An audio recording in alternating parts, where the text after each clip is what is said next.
This is Scott Hartnell, and you're listening to Missin Curfew. What's Missin Curfew? It's when you kind of play guilty, but you show up. How nice is a green light on the road, though? No practice tomorrow, no plane, just go. Scotty Upshaw in the clear, and he scores! Right in front, scores! A few laughs, a little bit of fun, and obviously a lot of hockey talk. You're listening to Missin Curfew. Fellas, coming to you from Hall Pass Media in Newport Beach, this is Missin Curfew, and before the boys start snapping around, let's not forget this show is always presented by DraftKings. DraftKings, the crown is yours. Obes, the Updog, and our boy Swishy Swish from good old Hollywood. Boys, how we doing? Good team dinner the other night. I was hung cheese yesterday, my man. Yeah. Hung. Yeah, it's been a rough couple days. Midweek Tuesday night. Taco Tuesday really can get you, especially when you decide to stay up till, I don't know what time you guys stay up till. It was late. We don't know. Late. I left at about Late. 10. Yeah, we had a few more hours in that. But I can't say I slept more than you guys either. I had a case of a kid going through teething or something like that. Oh, no. For the parents out there, you understand what I'm talking about. Not perfect. Now I got a kinked neck from all the rocking in the middle of the night. I haven't felt this bad since my days of spending time under the sheets. You used to get a lot of time under the sheets. You used to get a kink neck, but it wasn't from rocking a baby, was it? No, it wasn't. But Schmaltzy, it's been nice to have you in town, fella. It's nice to get you that California sunshine on that dark, kind of olive Italian-looking skin that you got there. What else has been going on, dude? You're up in Hollywood? What hotel you at? Yeah, we're just at this Hilton Stabbing Cabin in the Marina. Okay. It's not perfect, but we're here for 2 days. It was good, boys. I mean, I was a Hartnell Burton too. Yesterday we were filming some stuff. We did a Office Guys corporate sketch. Yesterday we grinded it out. It's gonna be hilarious. For all things considered, of going to bed at about 6 a.m. We really did a good job. And then today we're doing some men's league content. So that's another video we're filming for Home by 3. But yeah, it was great, boys. And just want to say appreciate you guys always taking care of us, and hanging out's obviously the bonus. But you're two good, wily veterans that take care of the younger fellas. So always appreciate it. Of course, you're a big part of the squad, fella, and we love Bobby Gucci. I'm going to say this. First star at a dinner is our boy KC Kyle Conway. Yeah. I'm going to say drunkest guy was, I'm going to give Swiss drunkest guy, and then I was close second. I was close right there with you. But just kind of coming out of his shell, playoff time, Kyle Conway, KC, jump in here, fella. You were ordering shots, continually ordering shots. Then we got to the next place. You're like, oh, you want another shot? Oh, you want another shot? Fuck, fella, you almost took the big man down. I'm not going to lie. Yeah, I felt like it was a fun night. Like Swish said, thank you guys. And I don't know, I was coming off that Vegas, Natty Championship win. Kind of felt like I won it that night with the boys. So I was just like carried that over and had a good night with you guys. And fuck, I don't know how many times I can do that again though. I felt awful yesterday. Yeah, he kept saying, I'm like, she's gonna, yeah. He's like, no, we don't do this much. I'm gonna take advantage of this. So you want a shot? I'm like, sure, fella. Give It's me a nice shot. when you feel a little extra gas in the tank, after a big weekend. Yeah. That sort of that exhaust fume that you can fire up is it's always a nice touch. I often get that speed. But KC, from ordering to making sure the boys were well oiled, you did hell of a job. Yeah. But it's nice when a guy takes over that menu, gets the appies flowing, gets the cocktails on board, manages the the waiter. You had it all, but you had all the tools. Yeah, our waiter, I don't know, Sergio, he just kind of coming over. I say, hey, boys, know they're around? Yeah, you were. Obes would look at me with his eyes would get bigger and fuck, you sure, fella? Like, fuck. I was loving it. I mean, usually it's me being the one that's trying to lead the charge with the shots, and Kyle's like, KC's like, another one. I'm like, sure, fella. I had to turn down the last one you wanted. Well, it's only Saturday night once a week. Yeah, no kidding. Swishy, and then I think, it was all great. Obviously, the dinner at Javier's, we had Pendry for one. But just hanging out in the Luxury Auto Collection Sprinter van, buddy, for 2 hours, listening to jams, drinking blue lights. I kept being like, I should probably go home. Let's have one more. Then you'd play a banger. I'm like, it's such a sick tune. And then you'd play another banger. I'm like, another blue light. Like I just couldn't go home. I'm like, this is too much fun. Yeah, well, it was unreal. We had the tunes going, and then we actually pulled into that bar after the Pendry, that Area 33, and it was a different crowd, especially Tuesday night is industry night. I actually ended up just going back in the Sprinter, and I just started playing tunes, and that's when I started really getting into the Labatt Blues again. I mean, I I was thinking about it yesterday. I mean, I'm not some Johnny heavyweight. Like I can't play at your level of just, consumption oats, but I think I probably had over 35 drinks. Oh yeah. Like I was thinking about it. I was like, that was a valiant effort. Oh yeah. We started right after our tennis content and we just kept it rocking. But I'm with you, man. I love the Lottery Auction Collection Sprinter van for many reasons, but honestly, like some of my best times now are just hanging out in there with the boys, listening to tunes. No one can bug you. Like it's just like a good little vibe, and it's like I guess when you're as pinned as we were too, it's like you're safer in there than you are at a bar, probably. Kind of right? reminds you back in the day, just being on the bus. Yeah, exactly. It's a safe haven. Exactly. It's like your own little locker, and you're just nothing can happen that's bad. That's a great way to describe it, right? And I used to love sitting on the bus drinking beers with the boys. Totally. You get to say whatever you want. You get to scratch your nuts. Yeah. You get to pick your nose. Swishy. Do whatever you need. Do you remember how much you hated the highball? The what? The highball drink, the Japanese whiskey drink. You hated it. You said it was the worst drink you've ever had in your life. It was just it wasn't potent. perfect. Oh, it was stiff. Potable. It was stiff. Yeah. I couldn't handle it, Casey. That was 87 unleaded. That was pure gasoline. I didn't even have a sip. I'm like, you're just drinking water. He's like, this is Japanese whiskey here. I'm drinking, Obes, and I'm like, I don't need any of that. I was impressed, KC, man. You really, your first star. Me and Swishy were tied for drunkest guys. Updog had a nice dinner. He had responsibilities, but God, were we drunk. My girl came home from work yesterday and just kind of looked at me, and I just think probably disappointment was the word she like, just kind of like, you're still laying on the couch, stinks in here. I'm like, oh, crack a window. Crack a window. So, boys, listen, we don't get to do it enough, but when we do, I love hanging out with the Missin Curfew squad. So thanks, boys. Team match, Updog, me and the Updog versus Home by 3. Listen, I haven't played a lot of tennis. I got the worst shin splints in the fucking league right now, man. On the right side of my shins, on both my legs, and my hammies are barking a bit too, but it was fun to get out there and snap it around. It's a different game. I can see why you chirp pickleball, because God, there's a lot of court out there. Yep. And I just kept looking around being like, God, there's a lot of surface out here, man. Get me back to that pickleball court down there. It's a lot of, you got to chase some stuff down. It's good when you play and you're doing singles, and Schmaltz will add to this because he loves a singles game. But you get in a rhythm, and whoever you're playing against, if you're in that same sort of handicap spot, it's, you're seeing the same shots. But I just say this, getting to play tennis with a great guy, and our boy Chris Dunk, who, shout out to him, he's played on your tour. coach, eh? He's my coach. He's your coach. Good hair on him, for an older gentleman, hits the ball great, backhand, forehand. But with the arms. With the ball machine, it's just steady Eddie. You can go out there for 20 minutes, 30 minutes, and just get all the hits you need. You get to see the way the ball bounces. It really plays into factor when you bring it to the court against, a couple beauties like these guys. Yeah, the one thing I could notice, Swishy, listen, I don't play, and you guys talk about the ball hitting machine. First of all, a couple ladies, Felicia, Danny Lane's wife, was playing beside us, and they were doing that exact thing. And I could see from your guys' stroke that's how you guys are. Like, I can see how that could be fun, right? You just stand there, you both have good strokes, and that's probably almost, is it almost more fun than playing? I don't know. I mean, it's good to get out there if you don't have a hitting partner too, and you can just rip through like it's a solid warm up. But I mean, me and Updog played 1-on-1 afterwards, and that was so fun because we were kind of right in the same neighborhood. We were battling it out. It ended up we literally tied because we got kicked off the court. It was 2-2, and then we played a tiebreaker. It was 6-6 that ended up. So we were like, the guys were coming on for a lesson, the Aussie that teaches that big kid. Yeah, he's a beauty. Yeah. But it was fun, boys. It was a lot of fun. Obes, I will say you're better than you were kind of telling us. You got a good backhand, and you're good at the net. So it was a lot of fun. I got a decent backhand. I'll tell you what, I did see some footage that friend of the show, Todd Pickup, took. My serve, whenever this does come out, I'm going to take some serious chirps. My serve could not look any softer, pussy-like. Yeah. It was just like, it was really embarrassing looking. I'm like, that's how it looked, eh? But I guess I got it in. But Swishy, I will say when the content drops, I'm ready for probably a few fat chirps because I looked fat out there. And second, my serve was pretty embarrassing, fella.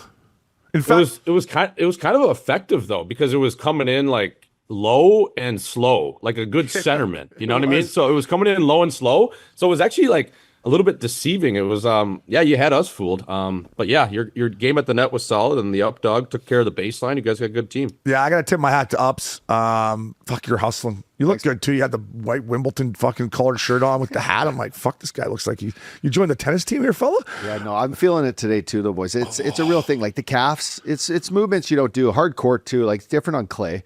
Fuck. If you're on clay, it's a little more easier on the joints and the knees, especially us old pups. But yeah, it was just nice to get out there and battle, have a couple film guys around just to make sure that we understand who won. Yeah, I was all worried about having camera guys there, and then who's the loudest donkey throughout the whole game? Me. I'm like, if anyone was going to get us in shit, it was me. I was just yelling, fault, out, let.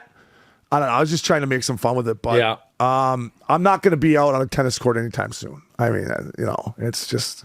Yeah, no, it's a different movement. Yeah. It definitely doesn't help golf. So if you're the swing is different, you're gonna, especially when you serve. Yeah. What I will say is when you practice with your buddies, you don't ever serve. No. So you don't have that like my shoulder doing the overhead, that gets in one. When you're just hitting backhands and forehands, your shoulders down here, it's way easier on your shoulder. Yeah. When you start serving, fuck, it's just. I know. I serve.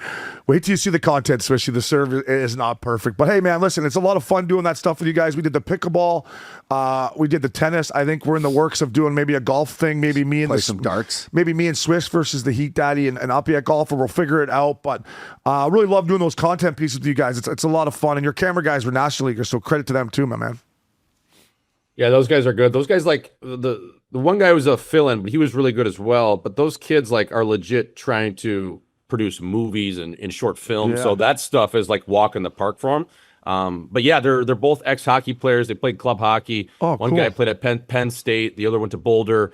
Two childhood buddies. So yeah, they're good at what they do. And last but not least, Updog, you got a nice new little card company that you're launching here, fella. Yeah, Tell the fellas. No, I'm excited to launch this, guys. There's something in the works I've had for it's been a couple months now, but just highlighting the hobby of collecting, whether it's a guy liking to collect, his old sticks or jerseys or, some of his favorite cards of different sports. My thing here is to highlight the hobby and bring athletes to collect some of their stuff, whether it's, Jordan Binnington looking to collect some of his favorite teammates like Dylan Holloway, Otto Shields, or whatever the case may be.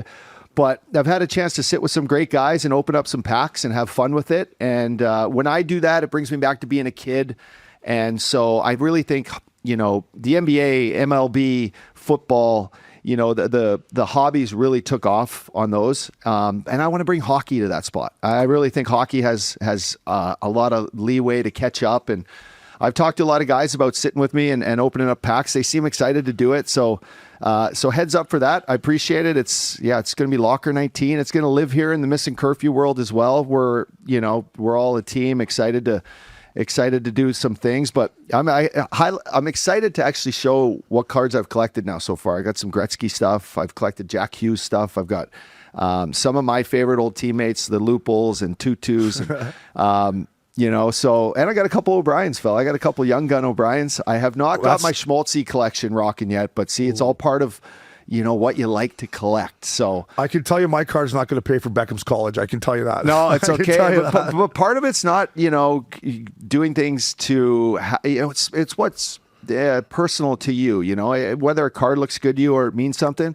Or a jersey, like a game used jersey, which my dad has collected forever. Like, I think those things are cool to keep and to pass on to like your kids one day, or to someone that really means someone to you in your life. And I think athletes, the sooner they learn that, it's they'll start to kind of pay attention a little more. I got a couple of Ovechkin sticks, one that he gave Beckham last year. That's something Beckham's going to have his whole life. And so I'm excited for it. And just stay tuned. We'll be launching some stuff as we speak, and hope people like it. Yeah. You definitely got a passion for it. Where can the boys check you out? This is just going to live in Locker 19. It's going to be on TikTok, which I don't even have. But, shout out to our old boy, Max Miller, used to work with Missin Curfew. He's going to handle some of the social media stuff. And Casey Conway's been helping out big time. He's a card collector himself. So we're on TikTok, fella, and YouTube, and then our Instagram will just be, posting some things as we go. And if you're into the hobby, follow it, and maybe we'll do some trading and have some fun. He's open for business, folks, is what he said. He's open for business. We'll be right back at Missin Curfew. Fellas, welcome back to Missin Curfew. It is the Kits Eyewear Dish of the Year. Fellas, it's this easy. Go to Kits, fire in your prescription, virtually try on any frame. Boom. Next thing you know, knock on your door. Kits Eyewear. Fella, promo code Curfew. Buy one pair. Get anyone absolutely free. I got to give some love to our girl, Katie.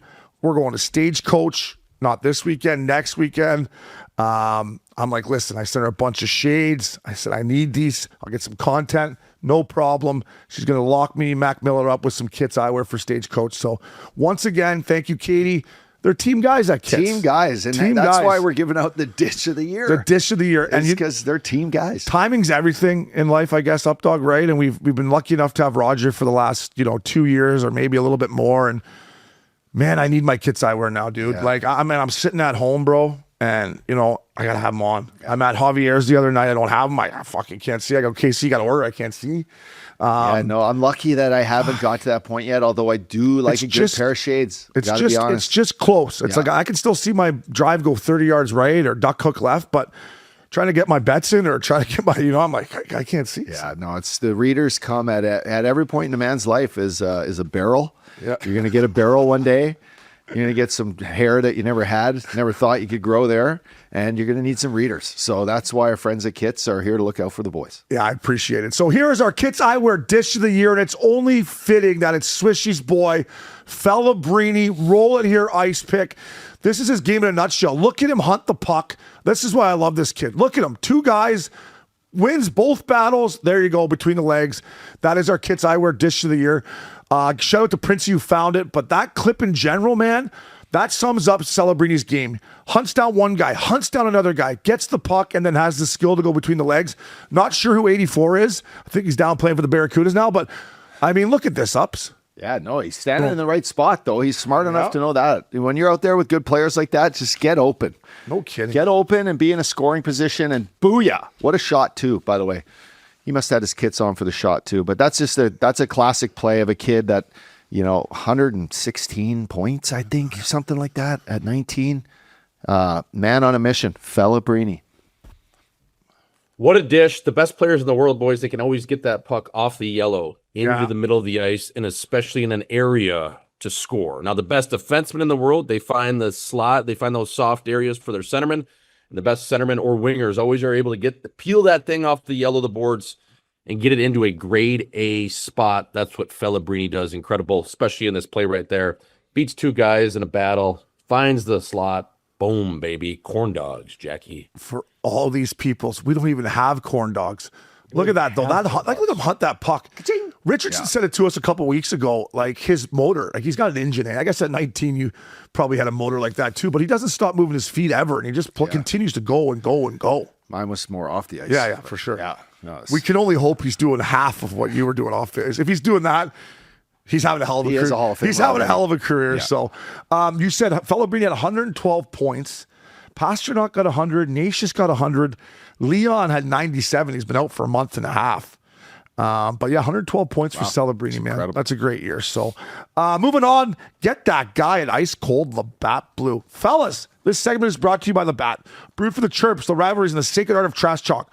Labatt, brewed for the roast. Fellas, I'm going to start dishing here. I got 3 ice cold pristine Pilsners. First of all, the Vegas Golden Knights, Picky, T-Rex, Schmoozy. Get your playoff tickets. Not only did they get in the playoffs, they won the Pacific. I know it was a pillow fight, like Connor McDavid said, but everything they've been through, you got to give Torts credit. But for them to come out and win a division, Vegas Golden Knights, get yourself a pristine Pilsner. We can see if we can keep that going in the playoffs. Continuing on for me, the Boston Bruins, Don Sweeney and Seabass, Cam Neely, get yourself an ice cold Labatt Blue. Updog, they had 100 points. You could have asked anybody that plays in the league, that works in the media industry, ex-players, current players. Most of them would have said they're not going to make the playoffs. But if you would have asked if they're going to get 100 points, no one would have said yes. I love what they built. They came with toughness. Obviously, Pasta, Morgan Geekie had a great year. Swayman found his game. But man, to have 100 points in the NHL when most people were picking them not to make it, ice cold at Labatt Blue. Yeah. No, I just touch on the fact that, Boston Bruins, again, we talk about the Flyers. Boston Bruins it's better when hockey has the Boston Bruins running in the playoffs. And to your point on toughness first, toughness come this time of year really can take over a series. Like, it's all fun and games, just high wheeling and scoring flashy goals. But come playoff time, having big bodies, big D, big forwards, plays a toll. It plays a toll in a series. So, they could be a team that comes in and makes a little bit of a disruption. Yeah, and like I said, good for Don Sweeney and Cam Neely. They believed in what they built, and it worked out for them. So last but not least, get this guy an ice cold Labatt Blue. I don't even know if this guy drinks Blue Lights, but he fucking deserves one. Rod the Bod. Once again, they win the Metro, 113 points. It's almost like people in this league, and you can put me at the top of this list, just take this for granted, right? Oh, here they are again. I mean, what they've built there, the consistency, the way they play night in and night out. If you watch the Carolina Hurricanes play, they don't ever take nights off. They went into Philly the other night without their 4 best players and took them to overtime. The culture that Rod the Broad has brought in there, Swishy, I'll go to you. Get yourself an ice cold Labatt Blue. I don't know if they got the dogs to get it all the way to the Stanley Cup, but I'll tell you what, to continue to win your division and just your consistency, get yourself an ice cold Labatt Blue. Yeah, their model to make it to the second round is certainly in place. Now let's see what they can do from there. 113 points, 53 wins. And they're going to have a tough matchup in this first round, to be honest. The Ottawa Senators are going to come in full of piss and vinegar. That's a tough team. They play a physical brand of hockey, kind of, honestly, a little bit opposite of what the Carolina Hurricanes had. Now, they do have a little bit more jam now with the Delorier or William Carrier, some of these guys, but it's going to be a big test for them. That's I'm not saying that's a toss-up, but I do think Ottawa can, build some momentum in that series, and let's see what happens. That way, Obes, I'm going to dish out a beer too. Yeah, one second. Let me just tag that. I just want to tag that. It's a great point about you, and I will say Nick Delorier will be in there for game 1. I just think if you're Rod the Bod and you got Brady coming in and the Sens, I think that's just why they got Nick Delorier, and I would be shocked if he wasn't in the lineup for game 1, Swishy. But go ahead, throw it a Prestige Pilsner, fella. Yeah, Carrier plays heavy too. It's just going to come down to that top 6, and their second line of the Stank Oven and Taylor Hall and some of those guys. But I'm just going to throw on, boys, a Stanky Mitt. I'm going over to the chin of British Columbia, and I know we touched on Brock Besser last episode. He actually texted me right after he saw the clip. He goes, "You fucker." I go, "Hey, fella, it's another feather in the cap." Yeah, no such thing as bad press, Bess. No such thing as bad press. Exactly. So all good that way. Adam Foote, though, I'm going to slide an icy cold Labatt Blue. I mean, for a dude that was coaching the Little Sisters of the Poor all year with a depleted lineup, sounds like he's not going to be back in Vancouver, which, you don't really get a fair shake with everything that went down this year. It started off with the Quinn Hughes trade and then just, it was free falling like Tom Petty. So I feel for Footer. He's a good man. He's a good chin, but it just sounds like he will not be back in Vancouver. And who knows if he'll get another look as a head coach, but he's a good dude and he's a smart hockey mind. So just want to slide him a Labatt. He's not going to have any problem gassing about 30 of those once the season wraps up tonight. Yeah, and I know he likes a nice cold Labatt Blue. I love Adam Foote.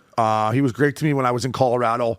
Obviously a Warrior. And, I hope people around the league watch the way they played down the stretch, because their power play was effective. They kept them in games, but they battled. They continued to battle and play hard. That credits the character that is in that dressing room. Because when you have a fan base like Vancouver, they're still coming. You want to play hard. But I just think for Adam Foote, if there's one kind of silver lining up dog out of this, is I tip my hat to him and the boys in that dressing room. They played hard down the stretch. They went in and beat Colorado. They came in here and beat the Ducks. They went in and beat San Jose. They won some games that cost me some money, but they showed some heart. And I think that starts with Adam Foote. Yeah, no, absolutely. I knew once he took over, he was the right man for the more interim job, because it was a job that nobody probably wanted at the time. But no, guy played the right way, coaches the right way. He's a good guy. So wish him the best if he's gone. And he deserves a 24-pack ice cold sitting in after the game today on the bus, or if they're at home. I don't even know. I haven't watched hockey all week, I got to be honest. But Yeah, he's a good dude. And like I said, I hope the people around the league realize that his team played hard down the stretch for him. So, boys, moving on here. It's the Luxury Auto Collection. Dog of the week, fellas. All right, boys. Quick love for our friends at Luxury Auto Collection Aero. Yeah, these boys don't just have exotic luxury vans. We're talking private jets, Gulfstream, Citation, real grown man toys. Check them out at Luxury Auto Collection Aero. We're speaking about guys who like, ice cold beers. This guy for sure. Stammer the Hammer is our Luxury Auto Collection dog of the week. 36 years old, 40 goals again. Listen, I was first and foremost saying, let's sell the farm in Nashville, trade everyone, get Stammer back to Tampa, get him to Carolina. 40 goals for him, and the way he played down the stretch, man. I watched him play the other night. Him and the Fat Daddy finishing their checks, blocking shots, going to the net. Stammer, you're a great dude. You play the game the right way. And up, dog, he's our Luxury Auto Collection dog of the week, fella. Absolutely, man. 40 goals at that age. He's a top, I think he sits 12th or a top 15 in goal score. Fact Daddy the other week was saying, it's funny, I played with this Yager where every game he was getting an assist on the power play and breaking some guy's record and, getting a shot and breaking a record. This Stammer down the stretch, all these goals, he's passing guys like Joe Sakic. He's really etching himself into the names of hockey's greatest for goal scoring. And it's incredible, knowing him as a young kid. I played World Championships with him when he was 18 years old. Guy had a knack for goal scoring, loves the game. And he's been a real pro with his, with the 2 cups and being just an absolute beast. So that's a dog. That is, my friends, a dog. Yeah, 35, 36 years old. What he's done is in a sneaky 40, right, fellas? Yeah. You wouldn't really think of it, and you blink, and the man's got 40 goals. Another good season, obviously, from Ryan O'Reilly there. I'm hoping those guys get one last push. They were competitive down the stretch this year. They showed a chin. They showed just how much they like hockey and just being good veterans that have won. So I'm hoping that the city of Nashville is back in the mix because hockey's better when Broadway is buzzing. Yeah, and Swishy, I think they've earned the right to bring it back, to bring the band back for one more time. The way they played, and for Stammer, could have been so easy for him to shut it down, right? He's got his cups. He's made a fucking gazillion dollars. Yeah, he loves scoring goals, but I'm talking from a competitive edge of they were so far out of the playoffs. Instead, him and Fact Daddy and Marchessault, what did they do? They dug in. And I credit to some of their younger guys that came in and played well. They got good goaltending from Saros and the other big boy they got from Colorado. But to me, that shows character up, dog, that you got all your money. You've won your cups. You could just show up, go through the motions, and try to get your cookies on the power play. Him, Fact Daddy, Marchessault, and the boys didn't do that. No, they didn't. And right down to the bitter end, they gave this as good of a run as anybody, in the league. They played great hockey. They were right there. This is why that playing game could be so crucial in hockey, is because teams like that disappointment of coming, a regulation win short or a point short, it's decided by too many unnecessary factors in a season to not have one game play it all. Fucking made the best man The win. Kings have 20 overtime losses. 20. And Obes, I just wanted to say on the Nashville front, Barry Trotz takes a lot of flack for those moves he made, but where have their young players been? Where's the development been? They've had a few guys. That Matthew Wood had 17 goals, that Luke Angelista kid, he had 54 points, 12 goals. But if you're looking at their top scorers, right? Ryan O'Reilly, Philip Forsberg, Stamkos, Roman Josi, then it's that Luke Angelista kid, Eric Halla, Goodwill Bunting, who they traded, Marchessault, they need some of these younger fucking guys to step up too. It's not all on these veterans, the guys that they brought in 2, July 1s ago. Come on, let's get some players in there that are young prospects and help push this weight and move the team forward. For sure. And when you look at their team, they're top heavy with their guys, and that's maybe what they paid the price going out and getting those guys. But I'm with you, Swishy. They're going to need their young guys to come along. So Stammer, Fact Daddy, enjoy that year-end bender on Broadway there. You just stumble around. You go to every fucking bar. It's fun. I had a great year-end bender in Nashville. Great one. Yeah. I kept it going a little bit longer than the rest of them. I had my boy Joel Ward. Shout out to Wardle. Yeah.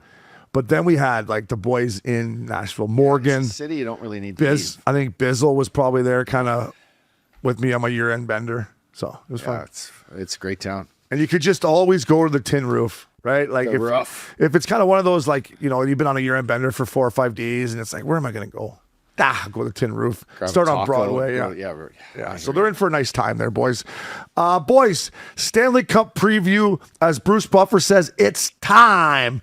I got to be honest, the year kind of flew by. I mean, since we started this podcast up, dog, typically I'm like, get me, like, playoffs, let's get going. I don't know if it was the break or whatever, but it flew by.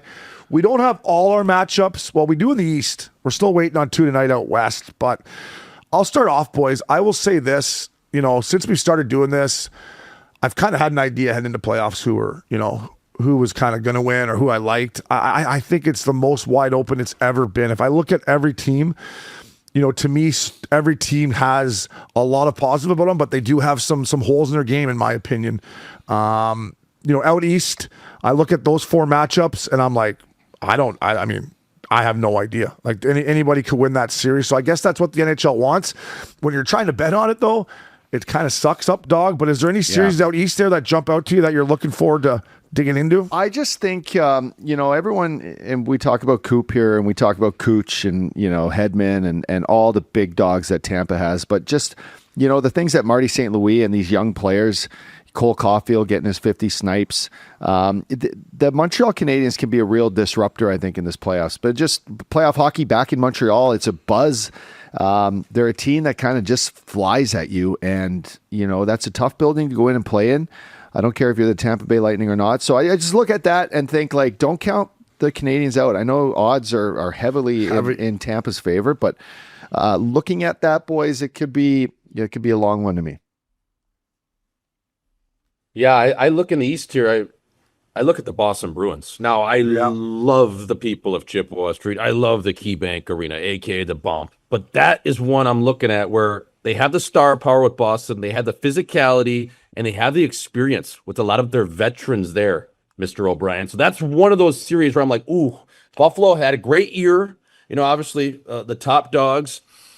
But the Boston Bruins play a good brand of hockey, and their big dogs are playing really well right now, and in particular, Charlie McAvoy. So, and they got the goaltending. So that's one of those series where, man, I'm hoping for Buffalo, but that's one of the Bruins could go in there and just, kind of push them around a little bit. Yeah, exactly. I'm with you. Like the high flying Sabres, can the Bees come in there and just, put their will into it and lock it down and make it physical, make it greasy. And then you got Swayman back there. Like, can the Buffalo young players, Swishy, the adversity that's going to come with every playoff series, like, can they have a pushback? Like, if they win the first 2 at home and everything's going well, but what if they do split? Who can they lean on in that dressing room? It doesn't seem to me like it's a slam dunk Sabres. I'm with you. That one to me is like, which way is it going to go? Yeah, it's like, can the younger players handle the emotional roller coasters of what playoffs brings? Say, like you said, if they split in Buffalo, then, you go back to Boston and maybe you lose that game 3, that first one, if you're Buffalo. Now you're down 2-1. Now you got the city of Boston rallying around their team. And, as the series goes on, the intensity increases. So I'm just going to see how they can manage it. They do have a veteran coach there, and Lindy, I like it a little bit rough, but that's one that could get away from the Sabres if they don't play their cards right. Can Boston handle the speed of the Sabres? Like, Bull Byram's, Darlene, Owen Power, they're all going to be up in the rush. They play fast. Can Boston slow them down? And whose decor is going to be better? Buffalo's is high flying, like I said, and Boston's with Lindholm and McAvoy and the big Zadorov. Like, just lock it down. It's playoff time, but the speed of the Sabres up, dog, I think is what favors them. Can Boston handle that? Yeah, and it's just whether or not you always look at people that have, experience. Experience means so much in today's game. I don't care how you look at it. And, Buffalo doesn't have that experience. You got Alex Tuck that's been in the playoffs. Other than, a certain few guys, like the Buffalo Sabres are just running high. They might have already won the Stanley Cup, just getting in the playoffs. So Boston's a team that, they've been there. These guys, the boys that Pasta's going to look at in that dressing room saying, boys, fucking playoff time here. We deserve this. We're in, and now let's go to work. That message can be scary for a team that doesn't have the experience and is running on a high. It could hit you really hard, right in the side of the face. You know what it's going to be, too, is obviously we're big fans of the people of Chippewa. They're going to be banged up, having a good time. But that TD Garden, that's a playoff bar, too. It's a playoff bar. It gets rocking. The beers are flowing, and it's drunk Massachusetts, Boston people. Like, it's going to be a series of both great fans kind of two old school organizations. I just remember Mayday dangling Ray Bork, right? I thought might be the last time they played. Don't quote me on that. But once again, for a team who won the Atlantic playing a wild card team, it's like, it's so fucking close. So we'll see how that one goes out. Lots of beer is going to be drinking in that one, Swishy. The revenue is going to be flying. Yeah, it's gonna be, you know. We touched on Tampa, Montreal. Updog, you mentioned the line. I can't believe what it was at. Last time I looked, it was minus 250 for the Lightning. I think that's a little bit of a stretch. I am going to take the Lightning in the series. No disrespect to Marty St. Louis and what they've accomplished there. And you're absolutely right. This is not going to be an easy out. Stay out of the fucking penalty box. Montreal's power play is lethal. Same with Tampa. Lethal. Is Hedman playing? I'm assuming Hedman's playing. I don't know where he's been, but I hope he's in there. I just think John Cooper, the experience, Tampa's going to come in waves. I do think it's going to be a tighter series than expected. And Updog, you've played in the playoffs there. I love the Bell Center come playoff time. Rocking. It's going to be rocking. No, it's just playoff time in general. The streets of Montreal, everyone's like been bundled up and drinking, well, what a city to go in and have cocktails in. But you're always that winter, you're bundled up. Now, like sun's out, guns out. This city's a great place. Skirts out.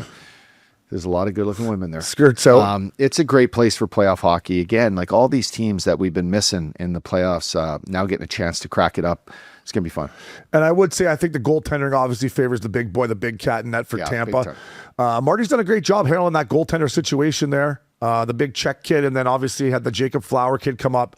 Montembeau's been struggling here or there, but they've kind of rolled three all year. And Marty, give Marty credit, everything he's touched so far in Montreal. But that could play a factor when you look down there in your coop and you got 88. It's like, we're going to be all right here. So moving on in the East, Carolina Hurricanes, Rod the Bod. We talked about them in the Ottawa Senators.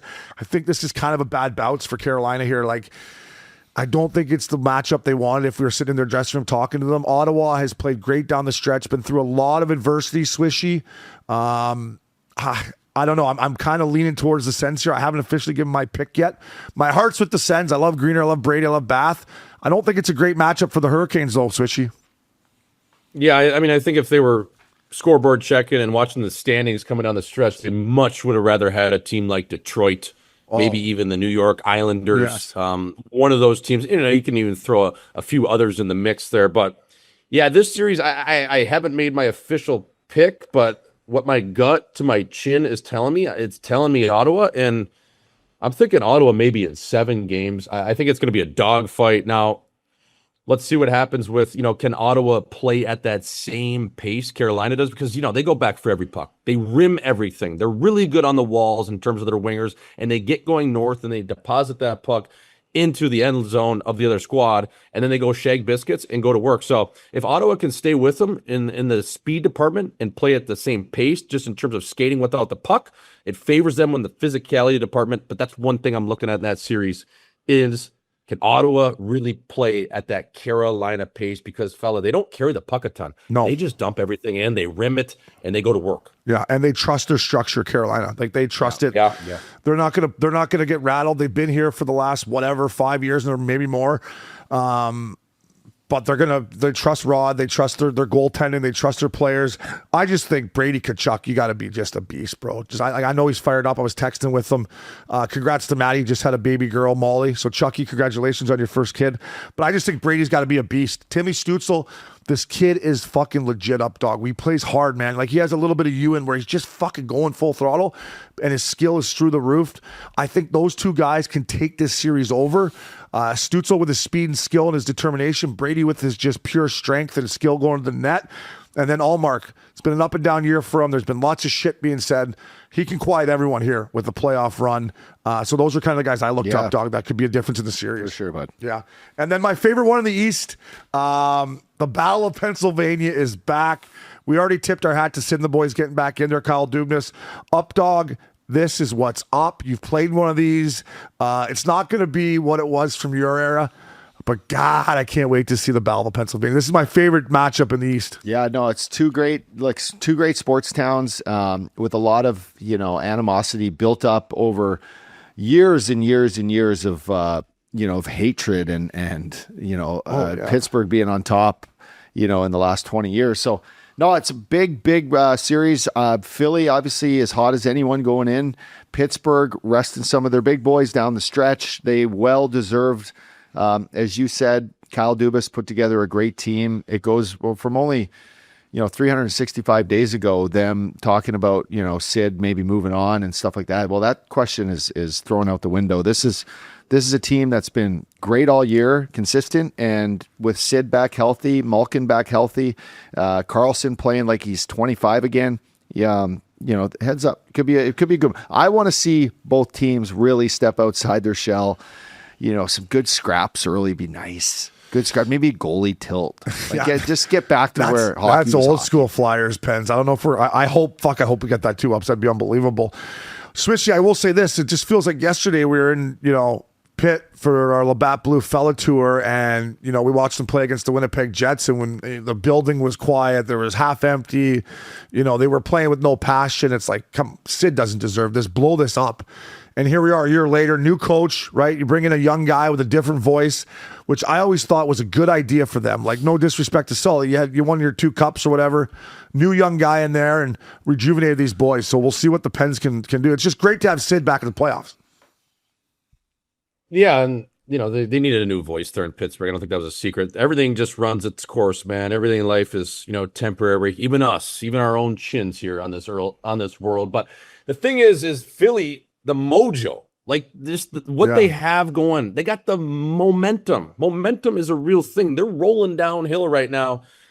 So they got to just bottle that up or keep it bottled up, go into Pittsburgh, get a split, get back home. That game 3 is going to be off the charts. The sound-o-meter is going to be through the roof. People are going to be shit-faced. So you just got to you got to get one in Pittsburgh and roll from there. But I'm excited for this. This to me is like when hockey is back, when these two teams are duking it out. It's what I grew up watching, so I'm fired up, man. Yeah, it's great. And, like you said, the Flyers got a lot of mojo. I'm a huge believer in that, as you boys know. And I will give the goaltending edge to the Flyers. Vladar's been a beast. Skinner's been to back-to-back finals with Updog's Oilers, but I just think that Vladar and these Flyers are almost so young that they don't know any better. I think they're just going to come out here and kind of play with house money, so to speak. And I do think the Penguins have overachieved all year. Both their special teams are through the roof, so we'll see how that unfolds. But fellas, speaking of the Battle of Pennsylvania, you got to be swagged out for this series, and nobody has you more swagged out than GLD. Fellas, I've been rocking some new pieces lately, and I got to tell you, GLD really impressed me. I threw their chain on, and right away, you can feel the quality. Nice weight, clean clasp. The details are sharp, and it's comfortable enough to wear every day. This is something you wear once and toss in the drawer. This is built to last. What I like about GLD is they've got something for everyone. If you want a clean, everyday chain, fellas, they got you.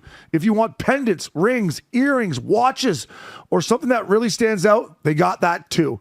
And if you're into sports, they've got official collabs with the NFL, NBA, MLB, and more. So you can rep your team right away.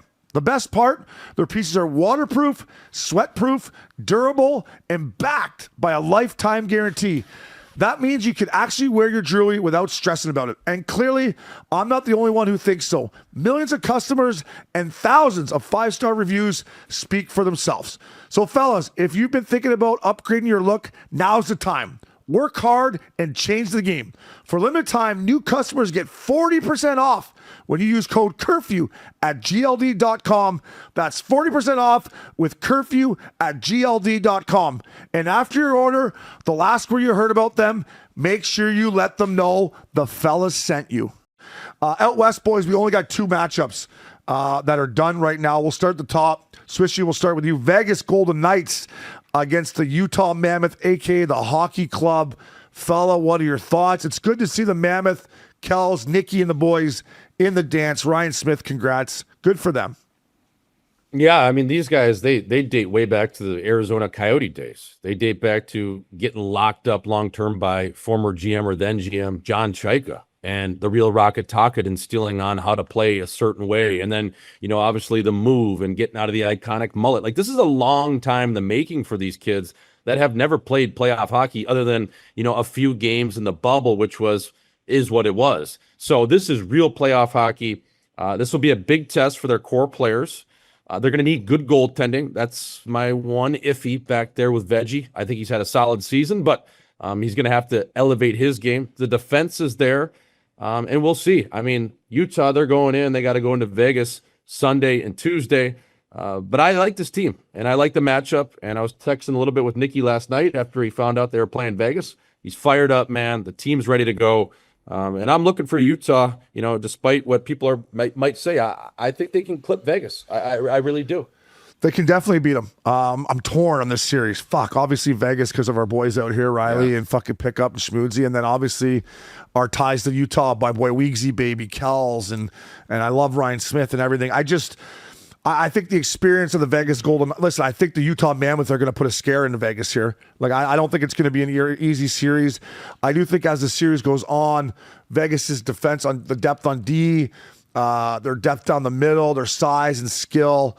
I'm leaning towards Vegas because of their experience. But either way, Updog, even if Utah loses this first round, like just that these boys got in there, what they're going to learn, like Switchy said, they played in the bubble, not the same thing.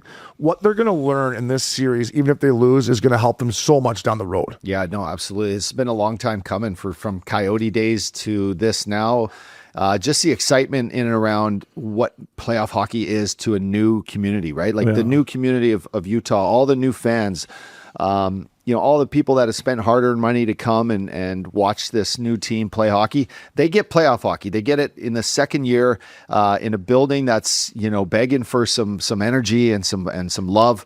This is and sizing up against the Vegas Golden Knights team that has been great since they started. Like, I mean, the Golden Knights are built on all-star players, good goaltending. They've cycled through some guys, but this is a team that has been playoff bound a lot. And I couldn't think of a better matchup for Utah to go in. And Vegas playing their best hockey of the season, in my opinion. Like Torts has come in there and just gave him a little bit of a spark. So that'll be a fun one to watch. We got ties on both those. The other one that's set in the West, it's been set for a while. This is a goddamn shame that these two. This is reason enough why we should change the format back. I got another reason after this, but this is reason number one. Dallas and Mini playing in the first round. It's not fair to any of the teams or fan base. Listen, I love Mini. They got Foligno brothers, Middleton, Bogosian. Like, they like to chuck them and drink beers, and they're just beauties. And Billy Guerin likes to get pinned. And then obviously the Dallas Stars, our boy Billy Quinn. I love the city. I'm torn on this one too, Updog. And at this moment right now, I'm not going to give you my winner. I'm going to take a couple days here to see, but it's going to be, I think you can say it's going 7. Yeah, and I would just, I'm going to lay this on is I'm going to take Ottinger in a series like this. I think this guy, he elevates. I look at goalies the last few years. He's a guy that always has stepped up and made big saves. And when you have a team like that in front of them, they got great D. They've had experience. And when you just mix a goalie that's kind of back in the dance, I know things didn't end well last year with Peter DeBoer, but this is a guy that arguably could have been, the U.S. Olympic goalie. His game is great. He's got great style. And that confidence is going to help these guys big time in this series. You boys know where I stand. We were talking about the other night on the Sprinter van, Obes, going to Javier's, wherever the hell we were going. I'm bullish on these Minnesota Wild boys. I love Billy Guarantee. I love Quinn Hughes, Boldy, Kaprizov. Now, if they can get the goaltending, which they're going to need, and then the only other question mark is the second line center for the Minnesota Wild. Can they match what the Dallas Stars have? But I do think in this series, they have the two best players, and Kirill Kaprizov and Quinn Hughes. Now, Heiskanen and Rantanen, some of those guys, not far behind. They probably have a little bit more depth there, especially down the middle. But I'm going with the Minnesota Wild in 7 games, and I hope the state of hockey is fucking rocking. That's a great building at playoff time. The whiteouts they do. It's just a shame one of these teams has got to go home because, they both loaded up, and these are Stanley Cup-like teams that have big aspirations. Yeah, it's well said, and I love that old barn, the XL Energy Center. I don't think it's called that anymore, but I loved playing there. And they got great fans. And Uppy, Swishy, I'm with you on both. Ottinger, to me, is now is your time, right? Let's take the next step. Can he do that? If he can do that, they will be a tough out. And then Quinn Hughes for me on the back end. I'm with you with the lack of depth down the middle. We'll see how that plays out. But this is why Billy G went out and got this guy. I thought he looked a little tired coming back from the Olympics. I'm sure he's refreshed. He didn't play the last 2 games, I believe, or at least the last game he didn't play. I just think Quinn Hughes has got to be a difference maker. He's got to take games over. And if he can do that, then they may get by him. But it's a shame that one of those teams are out. And last but not least, we don't know what we get in the other ones yet. As of right now, it'd be Oilers, Ducks, Avs, Kings. I hope it stays like that. Yeah, because I can't take another Oilers fucking Kings first round matchup. I just can't take it up, dog. Like no one can. Who can? Yeah, nobody. Even the Oilers. Jeez. They're sick of beating them 5 years in a row. It sucks. I just don't want to see it. No, nor does anybody. No true hockey fan, whether you're in Edmonton or you're in Slovakia, you don't want to see Connor McDavid go through the LA Kings again. No one does. And so let's get some parity. Let's get some fucking new blood. And I'd love, personally, as you guys know, being an Edmonton guy and taking my kids to these Ducks games a lot, I'd love it, man. I'd love to see a little Alberta. Anaheim You've already texted Loomis for your tickets, eh? I have not. No, I might be a paying customer. Hey, there you go, bud. And listen, from a matchup perspective, up dog, because I know you're a big time Oilers guy, and a lot of beauties that listen to this show are Oilers. Ducks is the better matchup. I mean, I think they can beat both of them, obviously, but I just think that they've played a lot of hockey, man, and if they could get an easier matchup, in my opinion, which is the Ducks, I think that's good for the Oilers long term. But I'll tell you what, I watched Leon Draisaitl yesterday. They were doing some regroup drills, boys, almost going 200 feet. I'm no doctor, but he was absolutely flying. Like, he looked to me as if he was ready for game 1. So we'll see how it plays out tonight. Anyways, it's the best time of year, boys. Can't wait to take it in here. Hopefully we get a couple fellow tours. We got all-time good guy, hard-nosed. When you think about Philadelphia Flyers and the Battle of Pennsylvania, this guy used to love it. Scotty Hartnell, coming at you next on Missin Curfew. Fellas, welcome back to Missin Curfew. Up dog, swishy swish. When you think the Battle of Pennsylvania, Flyers, Pens, you think of this fucking beauty right here. Yeah. I've already seen some clips surfacing, Princey pulling up of him and Adams going toe-to-toe, squaring off at center ice. I don't think we're going to get that up dog in this playoff series, but this guy was the Battle of Pennsylvania. He definitely was. I've had battles with this guy since I was Me a kid. too. I've had battles. Who's going to be the first one to leave the bar? Scott Hartnell, Hartsy, buddy, thanks for taking the time, man. We know you're busy, so thank you. No problem, guys. Thanks for having us. Yeah, I'm excited for this rivalry renewed here. It's going to be awesome. Yeah, first and foremost, let's get to you were played Trout National, I believe, yesterday. I've seen some images. How sick is that, buddy? When you think of National League, Trout National is right there. Oh, it's top shelf, that's for sure. Mike Trout, obviously probably will be Hall of Famer baseball player. I had played with him last fall, I guess it was, and I had to drive, not bad, like 280, 285, something like that. He bombed it like 75 yards past mine. Yeah. Just like literally out of the park. The guy's nasty, good human being, and had a couple of snap hooks yesterday, first round of the year, and it was fun though. I got to get you guys out there. We'll have some fun. I've seen that snap hook before. Bird Dog, we played a lot of great golf courses. I know you have too. What is so special about Trout National? I know it just opened up, and Tiger helped them design it, I believe. What's so special about that place? It's basically a little playground for guys and girls, right? Who love golf, and I think there's 2 rules: have as much fun as you possibly can, and number 2 is don't let that your fun affect somebody else, right? If someone's having a match or whatever, just maybe turn down the music and act like a normal human being for a minute, and then you can do whatever you want. So it's just a fun little hang. A bunch of new guys, new members at Bat that are good dudes as well too. So it's going to be a good summer hang, that's for sure. Those are 2 pretty good rules. I can live with those don't rules. Make my problem yours. Yeah, those are great rules. Yeah. Or your problem mine. Yeah. Man, my only problem, wear your towel in the buffet line. Yeah. My driver, though, look out for my driver. I don't know where that's going. That can land in your fairway. I apologize for that, but I did that too. I made par from a couple fairways over one time. So it's a fun course. You can basically hit it anywhere you want, find it, and scramble and make a par bogey. So love it. Probably a good hang too, Hartsy? Like brand new clubhouse like that for the boys to hang out and have a couple socials. It's probably pretty nice in there. Yeah, the clubhouse isn't finished yet. I guess they're maybe halfway done. Everything's kind of buttoned up, and they're just doing the inside. So when that gets done, it'll be real special. They got a beautiful patio. It looks like they're gonna have like a bowling alley and arcade for the kids and stuff like that. So be able to dump them off in there, go play a quick nine in probably 45 minutes, and see if they're still there afterwards. Yeah, you might want to have Uppy out there before the clubhouse is done, though, because I've seen him run up some tabs. I've seen him run up some tabs.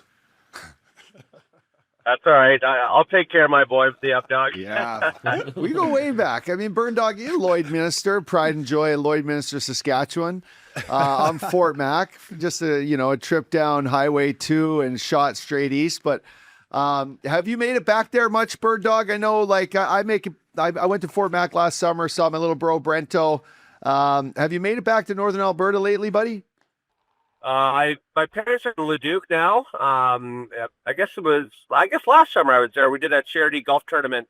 I know I've been to yours up in Fort Mac, and we did raised over $200,000 for the local health, all that kind of deal back home. So it was a special time to get back there. I hadn't been there probably 3-4 years prior to that, so I saw some old friends and kind of parents of buddies and stuff that I grew up with. So that was pretty cool. Hartsey, let's talk some Flyers, buddy. When you think of Philadelphia Flyers, you were a heart and soul guy there. You're doing great stuff now, covering them on the network. First of all, the other night I watched the game. I watched your interview with Vladar after it. For a guy who's played there and heard that barn get rocking, where would you put that pop? Because watching it on TV, man, it seemed like it was next level.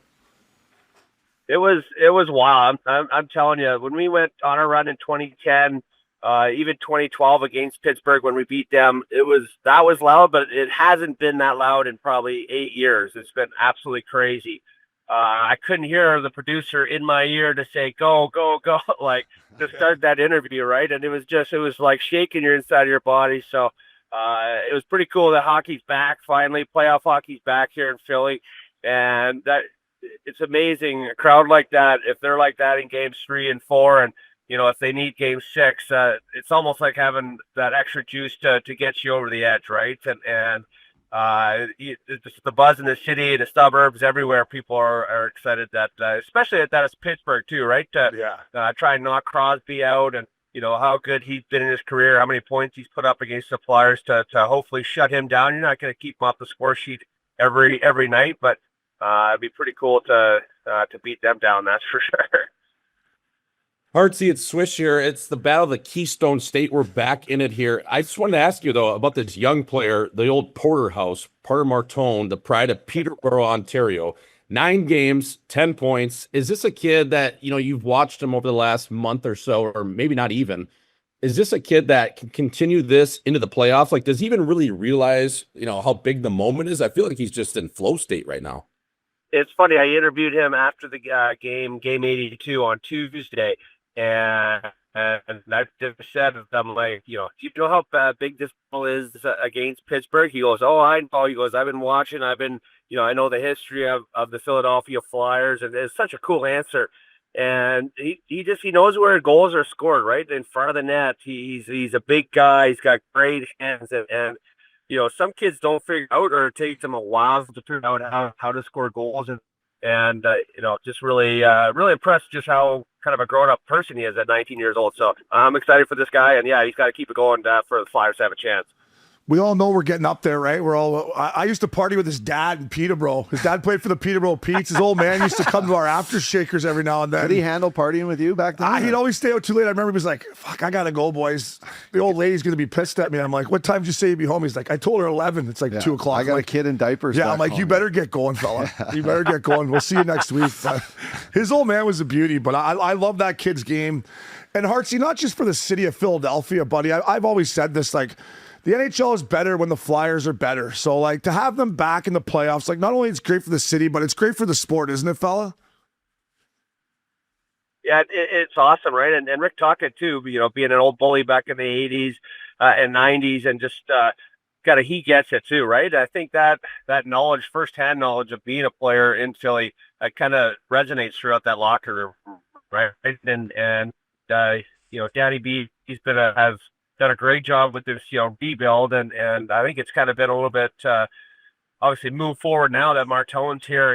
He's unbelievable. Michkov had a great ending to the season. He was kind of bruised the first 50 games, and he's played real good here lately. But throwing Tippett, a trade they made a few years ago for Claude Giroux, that is hit. He's so fast. He's dynamic. PK's been unbelievable. So yeah, it's that to have these guys that you can root for, and they're all young too, right? So it's Philly getting in the playoffs here this year. It's going to be building on something. But yeah, I can't wait for them to make some noise here. I can't wait to see what the fans have to, what's in store for the fans. Like, I mean, we used to come into the play. There's you guys had Cote and Gratz and yourself and the list. But I'm like, Jesus Christ, just get me out of here. But do you think there's part of Sid that's like, you know what? I never thought I'd have to go back into the Lions den here. Now he's got to go right back into Philly. I can't wait to see what the fans have in store for 87. I'm not going to lie, Hartsey.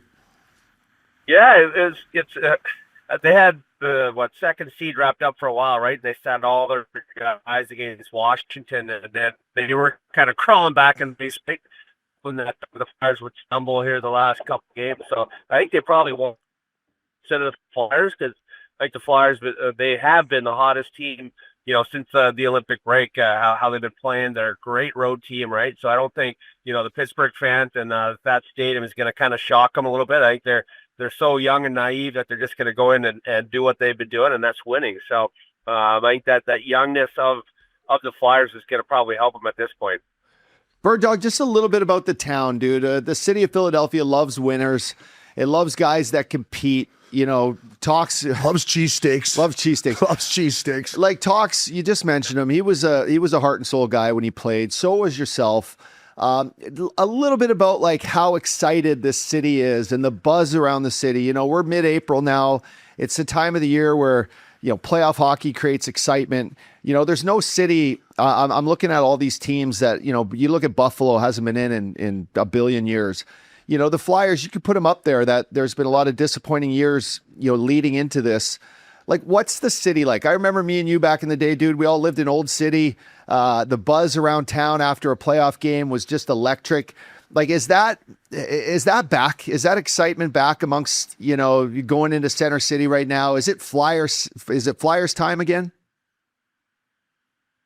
Yeah, I went down to Park in Rittenhouse Square there, and the place was jammed. This was Tuesday.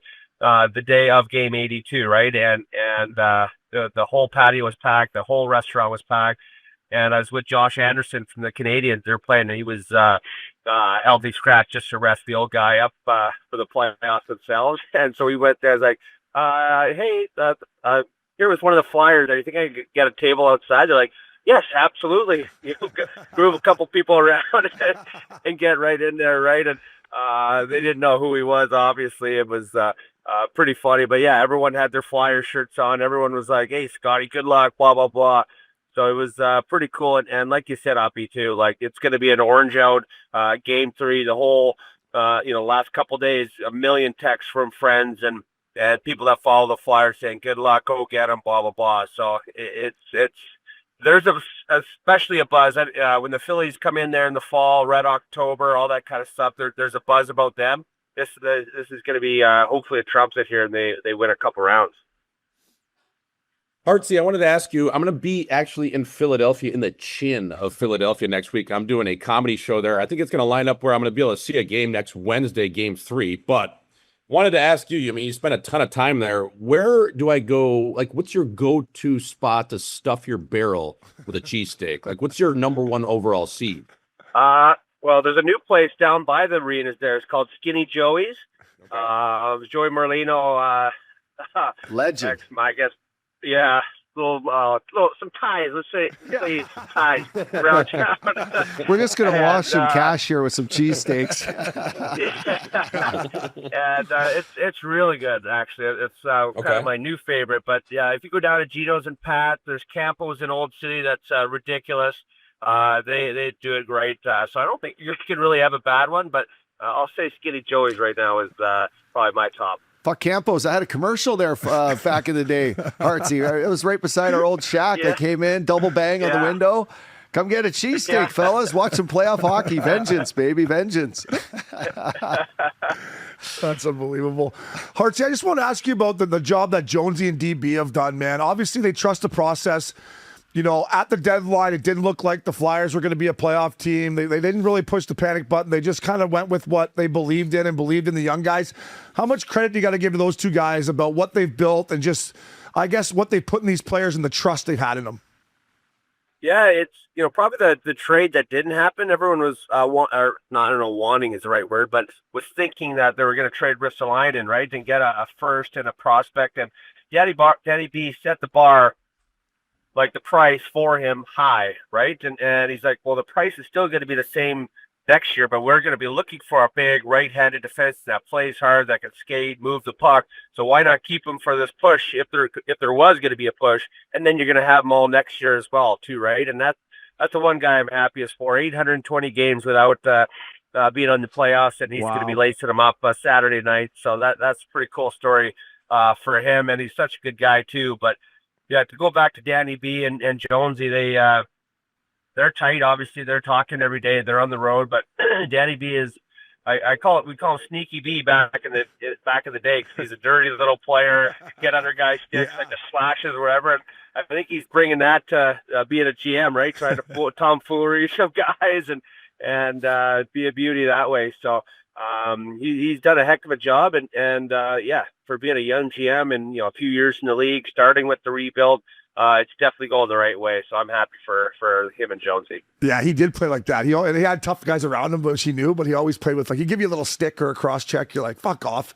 And then Cote be there. Yeah, he knew I was coming in right behind. Here comes Hartsey fucking behind, grab it. Let's go. Yeah, I'm like, fucking Briere, leave me alone. Like, then next thing you know, he's tucked in two. He goes down on one knee, pumpernickel into the corner. Good style. Always had the same epic celly down on one knee. Yeah. He scored a lot of goals, man. Danny B played hard, played the right way for a young player. And good style too, Hartsey DB had, eh?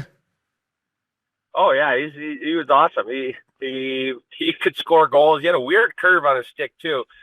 He's able to roof that thing so fast, and I just like, obviously I played with him for a couple of years, had a couple of my best years with him and Billy Leno and on a run there back in 2010. So he's been there. It's nice to have that experience of being a player, a good player, and a little bit ruthless too as well too. So you got to use that to have that in your repertoire. So I'm happy for him. Yeah, especially if you're going to play for the Flyers, you got to have that in you. But Hartsey, I want to talk to you. Like, it seems like there was 3 parts to the year for me, and we all love Rick Tocchet, the real Rocket. He's an absolute beauty. Guys started great. Then they had their losing skid in the Michkov room, right? All the stuff going on with that. And then they came out of it. What did you see, I guess through the losing streak and then coming out of it? Like, I thought they were dead in the water, Hartsey. For a guy who was around the team, what kind of got them out of that, I guess? Yeah, I thought they were dead. Finally got going here lately, but they just they tinkered, I think, some in their defensive zone to try and kill more plays with their high forwards. It's no secret, you watch the video, they're playing less defense. They're in their zone, less often, which means you're playing offense and attacking the other team. Excuse me.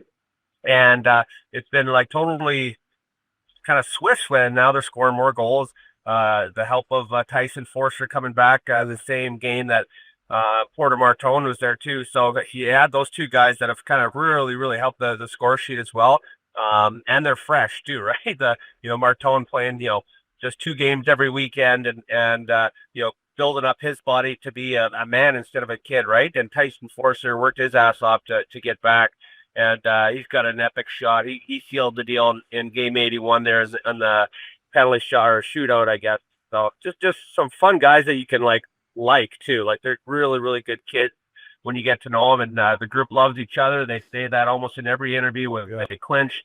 After the last game, it's a group that cares about each other, and they're right high right now. So if I was Pittsburgh, I'd be looking out for us. Yeah. Bird Dog, come playoff time, the teams sit in there. Rick Tocchet gives out the booklets. Every guy's kind of got their guy that they got to take care of. Back in the day when, our teams were battling it out, the old Pittsburgh Penguins versus the old Philadelphia Flyers, it was always like, guys, I got my guy. I'm going to kick the shit out of him. Like, we're going to make this rough and tumble, right? Do you think the Philadelphia Flyers can bring that sort of energy and toughness to the table against this Pittsburgh team? Like, how do you expect them to play? How do you expect them to beat them? I think they got as good of a chance as anybody in sort of this seed to come out of the first round. But how do you see them sizing up a team like Pitt come first round here? I think probably the most important part is staying out of the box. That they got the guys on their back end. They got Letang and Carlson from the back end. You give them 3 or 4 power plays, they're going to get 1 or 2 goals on it. It's plain as day, right? So you have to be disciplined. You have to stay out of the box. You have to, Crosby, Malkin. You got to agitate them. You got to take their time and space away. And the Flyers with their speed, their kind of big bodies up front. The Flyers haven't really had any big injuries on the back end as well, like Risto and Sanheim. They got to do their thing. So if you can put that pressure on them all over the ice, not just offensively but defensively, just kind of get at them, attack pucks, kill plays. But the biggest thing is staying out of that box, because you don't want to give them 3, 4, 5 chances a game that you're going to get killed. Hartsey, my last one for you. Trevor Zegras, career high in goals, 26. Looks like he's found a home there. Maybe they just have found whatever with him. Is that something you're hearing around Philadelphia, of talking a long-term extension with Zegras, or are they going to kind of wait and see how this playoff goes? I would assume. I know that he loves it, right? He's a New York kid, so his parents are at a lot of games. He, like, every interview, he says, I love this city and I love the guys. So that means a lot too. I'm surprised actually he hasn't been re-signed. He's going to be an RFA, right? So they'll have all the rights here this summer. But just a guy in the community, in that locker room. You see him, just whatever. He's got a big smile on his face. He doesn't have to be nice to me, but he's joking around with me too. So it's pretty cool to have that kind of enthusiasm, that kind of character, the attitude that he has, the kind of, he's got the California hair, he's got the goofy smile, he's got the hang up celly when he scored 2 against Anaheim in January. So the guy's got some spunk, and I get that he's off into the room. So it's a guy I think you have to sign. What the AV is, I have no idea, but centermen are hard to find. He's been playing great when he's been in the middle here for the last 20, 25 games. So I'm looking forward to him to be a Flyers uniform for a long time. Hartsey, do you let him know that if you would have played against him, though, you would have played him hard? You were like, Zegras, I would have been all over you, buddy. I would come in off the whistle, cross-checking you. I would have been all over you. Oh, for sure. I got better hair than you too, Zegras, as well. As you can tell. Hartsey, couple more for me, buddy, and thanks again. When back to the real Rocket talk, listen, Hartsey, you were a team guy that played hard. Your teammates loved you. What have you seen out of the real Rocket Talker that has made the biggest difference? Like, is there one thing you can kind of point out? Yeah, for me, he's very hands-on as a head coach, right? John Tortorella, he runs practice and then he's off, right? He's on talking to guys. He's out there, showing guys how to protect the puck or get open for a shot, on the power play, things like that. So I think he was really hands-on for a lot of the year. And now he's just letting these guys play, right? Now they know the systems. Now they know kind of what to do. So I think it's from all I've heard for the guy that I talked to, Coots, they love him, they respect him, right? All that kind of stuff. And that's what you want in your head coach. You don't want to, come to work every day and be like, oh, this guy's a dork, or this guy's he's so hard on me, blah, blah, blah. I think the guys actually truly do like him, and that you play harder for a guy like that you respect and like, so. He's a little better guy than Bob Hartley, eh? It's safe to say he's a little better guy. Hey, Bird Dog, you were one of the first guys that ever took me for a pregame meal in the NHL, bud. Amerigo's there in Nashville. Oh, what a spot. What a spot. The Angel Hair Pasta. So First good. time I ever had Angel Hair Pasta was with you. Hey, Philly's got great pasta joints. Where is the best chicken parm and vodka, penne vodka in town now? Is it still like down there in Old City where we were? Spasso, yeah. Spasso. Yep. That was right where Richie used to live, right? Right beside there? Yeah, right. Yeah, 2 blocks from me. I would eat there probably 4 to 5 times a week. Plus, I would have it on, game days, right? So maybe 6 or 7 times a week for 7 years. For 7 years, guys. And then I still go in sometimes before we go on our pre and post show for the Flyers. I'll go down there at 4:00. I'll sit up at the bar, like jerseys in the bar with up here probably your signatures on it too. But I spent probably the best money I ever spent was eating at that place, and I still do. So it's Spasso down in Old City. It's ridiculous. What was the place called in Nashville again? Amerigos. I used to take I used to take partner there, Hartsey, after practice some days. He'd have fucking pasta sauce all over his face. Hey, I'm like, partner, how's that? He's like, it's good, bud. It's good. I would take him to Outback Steakhouse, and he'd demolish a whole blooming onion by himself. all over his finger. So good. Hartsey, last one for me, fella. When I look at the series and I look at goaltending, I got to give the edge to the Flyers. Dan Vladar, I watched him play in Calgary. I watched him a lot because my boy Weegsy Baby was there and just being out west here. But I knew when you boys signed him that you had a legit number one. How good has he been down the stretch? And obviously expect the same come game one, right? Yeah. To be honest, I didn't really know much about him, right? He probably played, 25 games being the backup in Calgary. So he signed this guy to a 2-year deal. And he comes in and he's lights out. For sure, the MVP of the Flyers this year. They wouldn't be in this position in the playoffs if it wasn't for him. When they needed a big win, when they needed a big effort, he was the guy.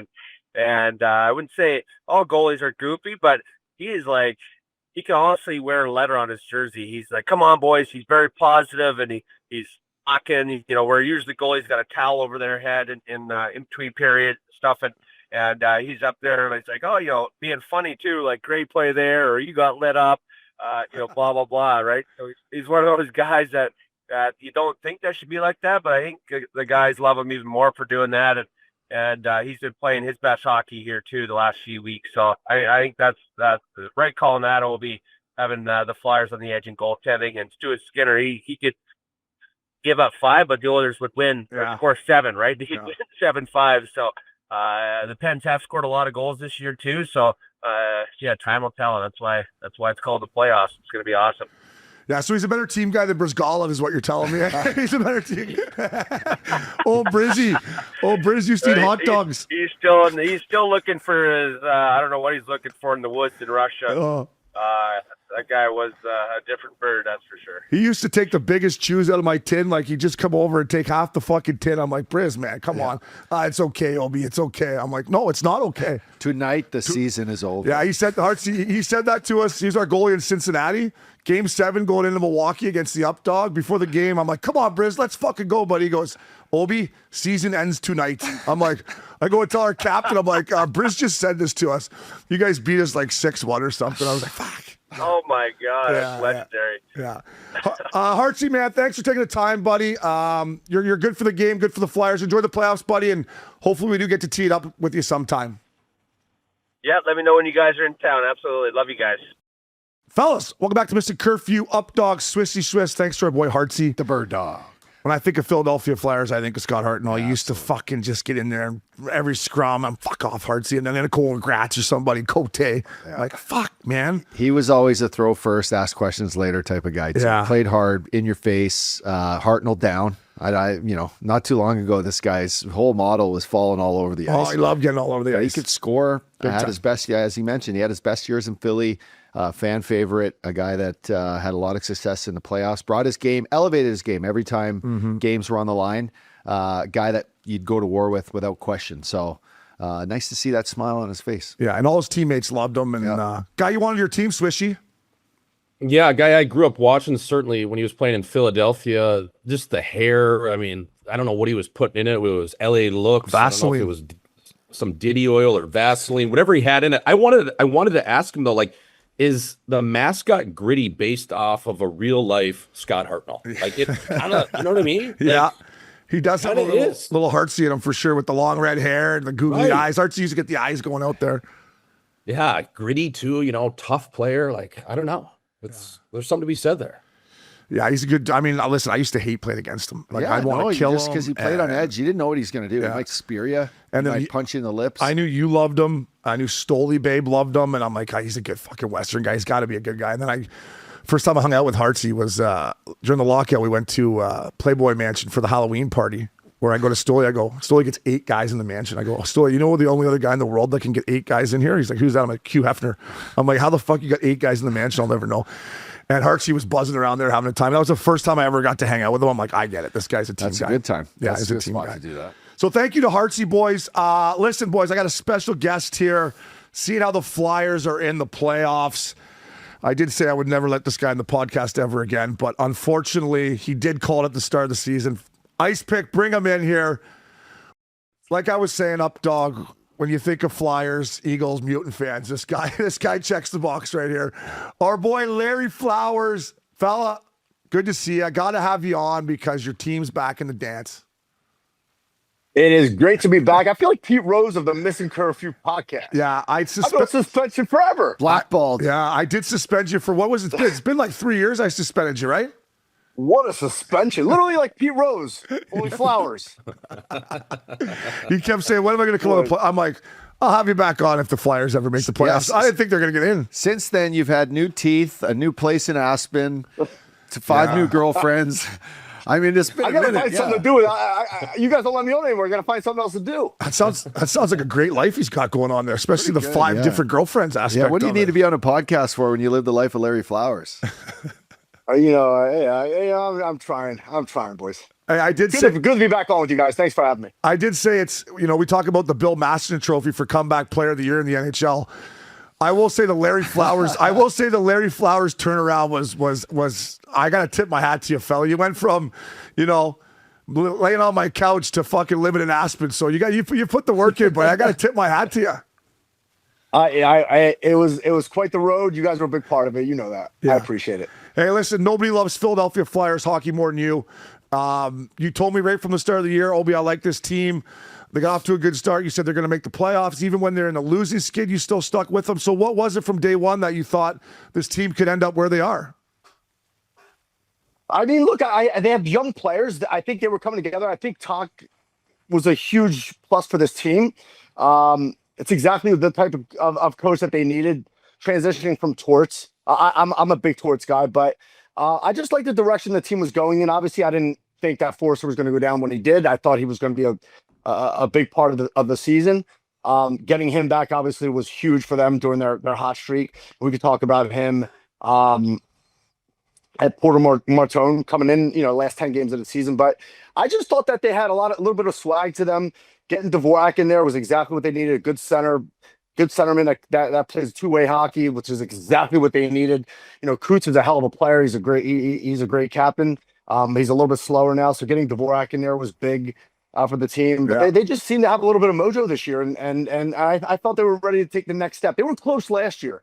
But Obes, you made a comment to me when they picked up Vladar. You said, Flowers, you're really going to love this goalie. A lot of people didn't know who he was, and you made that comment, so I really kept an eye on him, and he's the MVP of this team this year. He's the biggest factor of this squad. He was stable all year. Urson is a good backup, but he was a little shaky earlier on. But Vladar, he was the key, man. He really won a lot of games for them. He kept them in the race, and he's been huge down the stretch. Yeah, he won some bets for me in Calgary. That's why I liked him, Vladar. I used to bet Calgary last year when they were playing well. Wolf, he was just good anytime they put him in there. He played probably 25 games, but every time he went in, I'm like, this guy, and I'm thinking of the Oilers. I'm like, fuck, why don't you sign this guy? He's down the road. Can't do that. He's in Calgary. Yeah, well, but yeah, you know what I mean. Well, Flowers. Yeah, but you were dead on Obes about Vladar. Yeah, Uppy. Flowers, 6'1", 210 pounds. I'm not talking about you. You're only about 5'10", 230. He's lean right now. This kid, you've been talking about him being an all-star forever. Owen Tippett, 27 years old now, finally getting in his groove. 28 goals this year. You seem to think he's like this 40-goal savant, just ceiling super high. What is it about this kid that you've loved? And then do you think is he going to be a playoff guy? That's my question. I question whether or not he's going to be big in big moments. What do you think? So, from the get, a couple things he has that you can't really teach. He's got a heavy shot, and he's a powerful skater. Now, when he came in, obviously he was trying to find his game. And what happened to me watching him develop is when Talk took over as the head coach of the team, I feel like his game got a little bit looser. And man, he's just been playing explosive hockey. Like he's been taking advantage of opportunities, flying down the wing and really using his powerful strides. He's such a great skater and attacking the net. He must have hit at least 15 posts this year. I look at him as a 40-goal scorer. put him with a good center where, that can dish him the puck. He's just been playing really loose hockey. And I think that speaks to a lot of the guys on the team with Talk. They've been letting them kind of play. He's been letting them kind of play their game, playing a little bit looser, but especially him, like, he's got a shot, like we talk about loophole, like you can't teach that kind of shot. No, it's heavy. He's got a quick release and he's powerful. I think he's number 2 in the NHL of like speed bursts over 22 miles an hour, just behind McDavid. I mean, he's way behind, but still, I mean, to be in that conversation, he's literally he's like a notch away from becoming a bona fide power forward superstar in the NHL.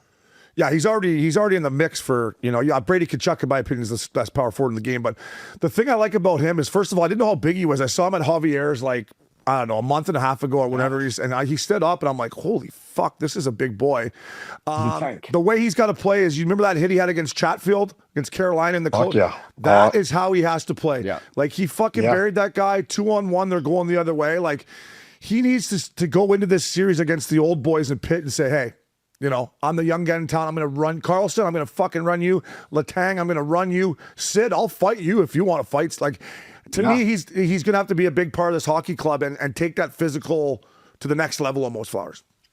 And he's been doing that. If you watch him this year, not only can he give it, but he's really good at taking it. And sometimes you'll see guys trying to go after him a little bit, and he can kind of lean back into guys, and players are like, holy fuck, they get knocked down trying to hit him. But he plays with an edge. I really love his game. I know we've talked about him quite a bit in the last couple of years. He was almost like a wild card type of player, a project in a way. I mean, he's always been obviously very skilled, but he's really coming to his own, and he's a huge part of this Flyer success. Flowers, what up at Swish? And I just want to fella. So when you think the people of Philadelphia, and when you think of certainly one man in Larry Flowers, you think fair but firm. So I wanted to ask you, where are the real OGs of Philadelphia going to be watching these Flyers games? What bars? If they're not at the games, obviously games 3 and 4, like, where are the real Philadelphia people watching these games, brother? I mean, they're gonna be watching everywhere. They're gonna go down to the stadiums. They're gonna go down to the facilities down there. There's an amazing viewing area down by all the stadiums in South Philly. Yeah. Every bar in Philly is going to be jam-packed. They're going to be going to Chicky and Pete's. They're going to be having house parties like I used to have. I had you guys may not know this. I played for the Philadelphia Junior Flyers, so I'm kind of almost on the team, right? And, so I had all my Junior Flyer jerseys, and all my friends used to come over to the house. I'd have Flyers viewing parties for the playoffs when I was a kid in high school. And I used to give all the jerseys out to all my boys. We'd sit around my basement. We'd absolutely destroy my basement. My mother would yell at me every night after games. But the city is definitely buzzing. It's been 6 years. The NHL is better when the Flyers are in the playoffs, and this year there's just a lot of buzz, and people are hungry for playoff hockey. And to start it off against the Pens of all things is it's really, really a treat for the city of Philadelphia and for the NHL. Yeah, I'm fired up. I mean, I've always told you, I'm fired up. Like you just said, the NHL is better with the Flyers in the playoffs.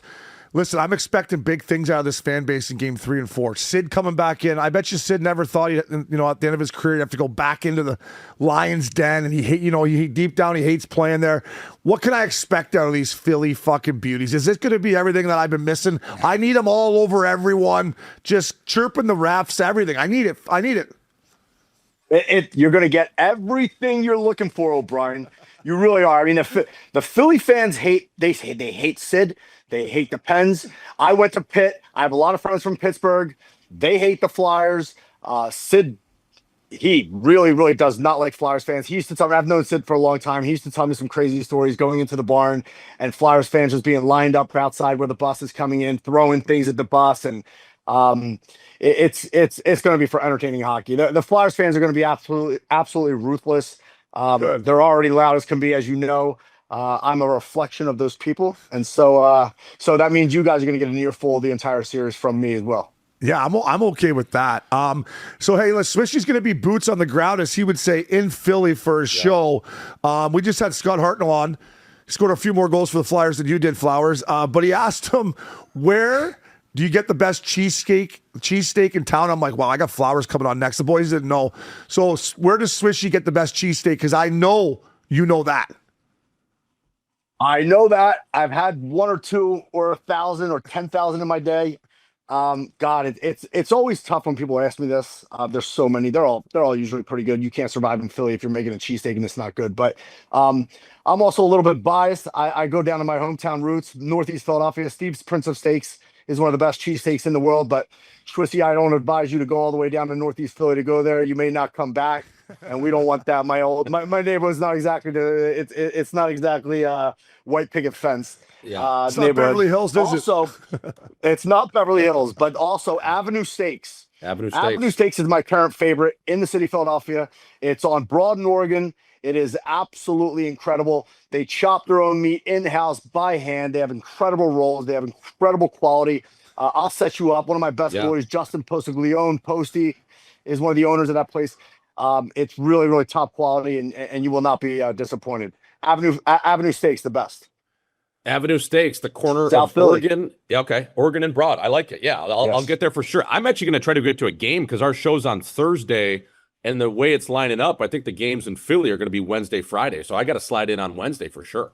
I'll tell you what, I've been thinking about it. Don't know yet, but I was looking at some flights. You gotta go. I was going to say, you gotta go, Flowers. Our friend of the pod, shout out to Sean Handler, a.k.a. the person that lets you sleep on his couch all summer long, and whenever the Phillies... There's not a fucking couch Flowers hasn't shut her down. But have you called him yet and said, like, hey, is the couch available? Like, I'm thinking of coming in, and, can you order me some Postmates? I don't want to move for the next 4 days.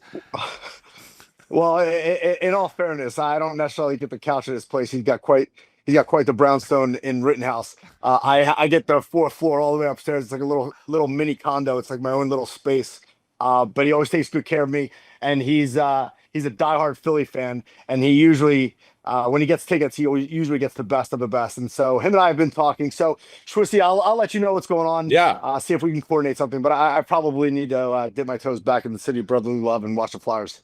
I think you got to do it, brother. I mean, unless you want to bank on them winning the first round, and then maybe, but like you've been dying for playoff hockey, and I just went through with my Blue Jays, man. Like it's the only team I truly care about. Like I'm so glad I went. Like especially the fucking way they're playing this year. It's just I think you got to go. I think you got to go. Can I just I have to touch on this. The Flyers getting Tyson Forster back and Porter Martone in the last 10 games. Tyson's had, I think he's played 9 games since they went on their little heater since he's come back. Porter Martone's played 9 games. They're both around 10 games, but they're clipping at like almost a goal every other game. I mean, if you really put that together, worst case scenario, they're getting at least in a bad season. You got to think they're getting 25 goals a season each. I think that's more like 30 plus. To add that into your lineup is so big. Their points per game before the heater throughout the season was 2.4. They're giving up 3.4. Now they're scoring like almost 3.5 goals a game. They're giving up just over 2. Ever since those guys came in, it changed the entire dynamic. Their power play went from bottom 5, bottom 10 to top 10. I mean, I think they're around like 22 to 25% their power play. They're just a different team right now. In sports, it's all about playing hot when it matters most. You rather start slow and finish strong. And this team is just like the bedroom, right, Flowers? Just like the bedroom, start slow, finish strong, eh, fella? He's got one speed though. You got one speed. You don't even munch. Hey, I will say this is the Flyers didn't have a crazy schedule down the stretch. These guys have not. Doesn't matter to me. These guys have not played playoff hockey. I'm just going to be advocate here. Wow. Is that you have Sid the Kid, you have Malkin. They're obviously at a point in their career where they know. This isn't going to be around forever. I don't know if that same message is in the dressing room of the Philadelphia Flyers. So, yes, you just pointed out that these kids are on pace for 25, 30 goals each. Do they understand yet at this age what playoff hockey means to a player? They're going to be facing off against a guy that has 3 cups, multiple guys that have 3 cups. Yes, there's excitement now, but they got to play outside their shell. And I will say this, if they make it to the second round, Flowers, I will try to get down there with you because I'd like to go back and watch some playoff hockey and tee it up with Scott Hartnell.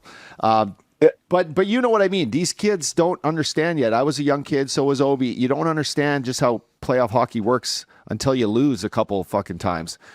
So that'll be to me the deciding factor.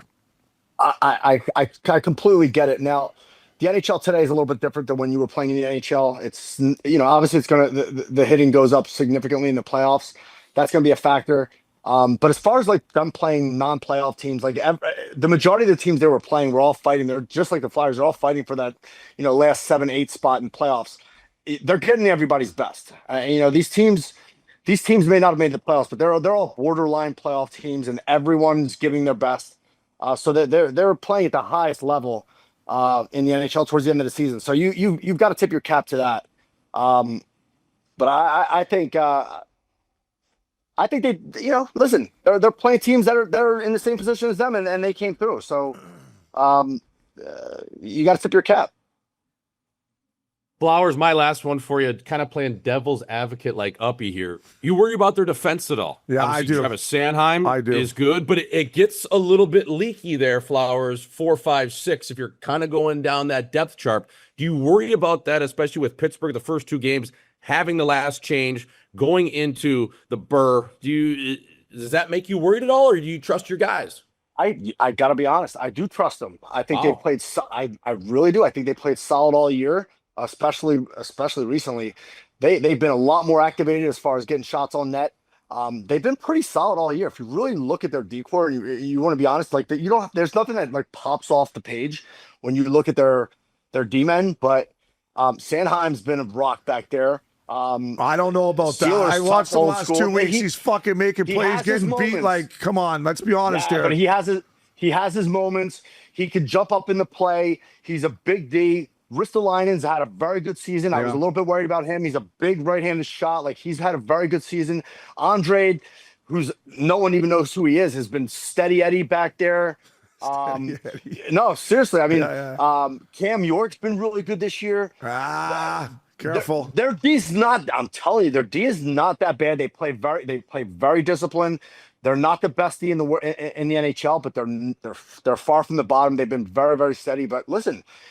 They have a goalie back there that can bail them out quite a bit, and then now they're scoring goals. So, I mean, what are we talking about? I do think they get the advantage in net. I know Skinner talks about experience. Skinner has been to 2 Stanley Cup finals. I'm not going to take that away from him, but that's how much I do believe in Vladar. A couple more for me, Flowers. Just from a fan's perspective, they bring in ex-Flyers. They bring in Keith Jones as president, Danny Briere as the GM, and then you bring in the real rocket talking. I mean, how nice is it to bring in ex-Flyers that are good fucking team guys, and like how important has that been to turning this whole ship around? I mean, clearly it has to be. It's got to be a huge part of it. Being in Philly, being involved in anything that's Philly sports is not an easy task. It's a tough market. The media is brutal. The fans are really tough.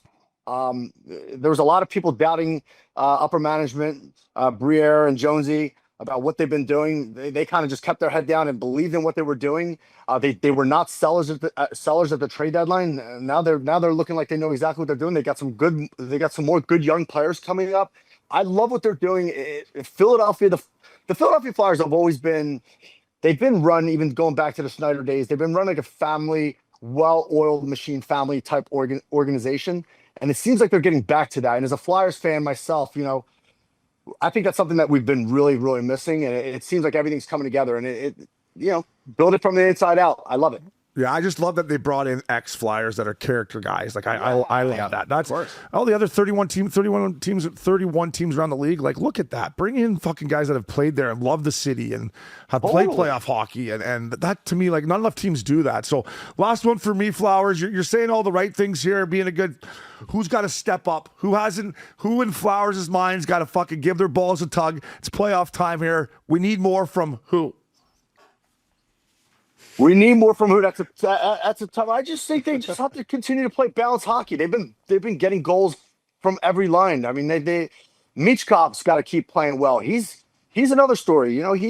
He started out slow, a little bit out of shape. Talk's been really letting him play. You know something about that? Continues to play his game. Yeah, well, but he's been good lately, man. He's been good. He's got to continue to step up. I have no reason to believe Forrester, Martone's a young kid, but I have no reason to believe that they're not going to come in and just continue to play their game. Sometimes maybe they're such a young team they don't realize how big the stage is, and maybe they just continue. They're playing with house money, so at this point, let's go. We used to call that young, dumb, and full of cum. Flowers, they don't know. They don't know what's going on. We did. Well, I'll touch on that. Here's my answer to you. Yeah. Let me back up. Zeegs is the answer. We've talked for a long time about Zeegs, his game. Is he a playoff type player? He's had an incredible rebound year this year. Good for him. He's closer to back home where he's from. He's probably got family at the games nonstop. He's the guy, to answer your question, that needs to have a big playoff series. I believe he will. He's been playing great hockey. He's having fun. I guess the room is apparently an amazing room. He's playing loose. Talk's letting him play his game. He's been a huge bright spot in this season, and he's the answer. I'll tell you what, he's matured a lot over this year. I watched the Flyers a lot at the start. Then when they were kind of shitty, I was like, I can't watch the boys get Talks taken on the chin here. And then down the stretch here, the last 2 or 3 weeks, I've been watching it, and mainly the last few games. I've seen Zegras chip pucks in, go dump a puck here. Where back in his Anaheim days, he would have forced it. And now he's tracking back, and he has a good stick, and he's angling. And he's playing a really good 200-foot game, and you got to give Talks and Zegras credit on that. But Flowers, listen, man, I'm happy for you.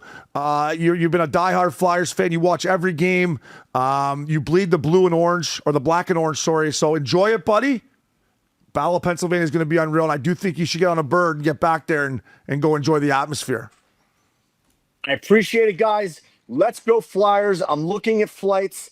And last but not least, I got the Flyers in 6.